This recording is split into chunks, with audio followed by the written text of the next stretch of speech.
Tara guys, luto tayo. So ayan, magluluto ako ng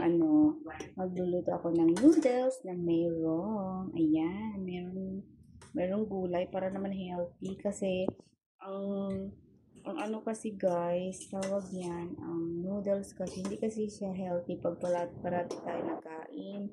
So kailangan lagyan natin ng gulay. Kung meron tayong malunggay, mas maganda yung malunggay. Ganyan po ang pagkain ng noodles. Huwag po ganyan. Walang gulay kasi nga alam natin na hindi healthy ang noodles.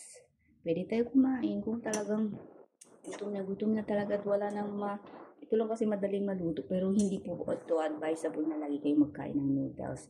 Kung gusto nyo lagi magkain ng noodles, siguro lagi nyo lagyan ng maraming gulay.